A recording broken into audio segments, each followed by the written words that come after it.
রমজান মাসে রোজার গুরুত্ব অপরিসীম। এই মাসে রোজা রাখা একজন মুসলমানের জন্য ফরজ ইবাদত। রোজার মাধ্যমে মানুষ আল্লাহর নৈকট্য লাভ করে এবং আত্মশুদ্ধি অর্জন করে। রোজার গুরুত্ব: আল্লাহর নির্দেশ পালন। রোজা রাখা আল্লাহর নির্দেশ এবং এটি ইসলামের 5টি স্তম্ভের মধ্যে অন্যতম। আত্মশুদ্ধি: রোজা মানুষের মন ও আত্মাকে পরিশুদ্ধ করে। এটি মানুষকে ধৈর্য, সংযম এবং সহানুভূতি শেখায়। গুনাহ মাফ: রমজান মাসে আল্লাহ তার বান্দাদের গুনাহ মাফ করে দেন। জান্নাত লাভের পথ: রোজা জান্নাত লাভের অন্যতম মাধ্যম।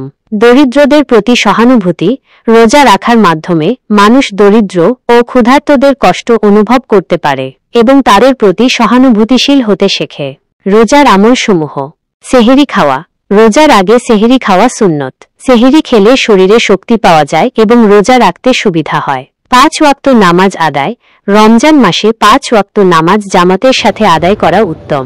তারাবি নামাজ: রমজান মাসের বিশেষ নামাজ হল তারাবি। এটি এশার নামাজের পর আদায় করা হয়। কোরআন তেলাওয়াত: রমজান মাসে বেশি বেশি কোরআন তেলাওয়াত করা উচিত। দান সদকা: রমজান মাসে দান সদকার গুরুত্ব অনেক বেশি। ইফতার করা: সময় মতো ইফতার করা সুন্নত। দোয়া করা: রমজান মাসে বেশি বেশি দোয়া করা উচিত। বিশেষ করে ইফতারের আগে দোয়া কবুল হয়। লাইলাতুল কদর: রমজান মাসের শেষ দশকে লাইলাতুল কদর নামে একটি রাত আছে। এই রাতে ইবাদত করলে 1000 রাতের চেয়েও বেশি সওয়াব পাওয়া যায়। ইতিকাফ: রমজান মাসের শেষ দশকে ইতিকাফ করা সুন্নত। কিছু গুরুত্বপূর্ণ বিষয়: রোজা রাখার সময় সকল প্রকার খারাপ কাজ থেকে বিরত থাকা উচিত। রোজা রাখার সময় মিথ্যা কথা বলা, গীবত করা এবং অন্যের ক্ষতি করা থেকে বিরত থাকা উচিত।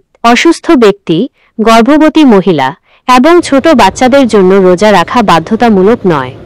রমজান মাস হল ইবাদতের মাস। এই মাসে বেশি বেশি ইবাদত করে আল্লাহর নৈকট্য লাভ করা উচিত।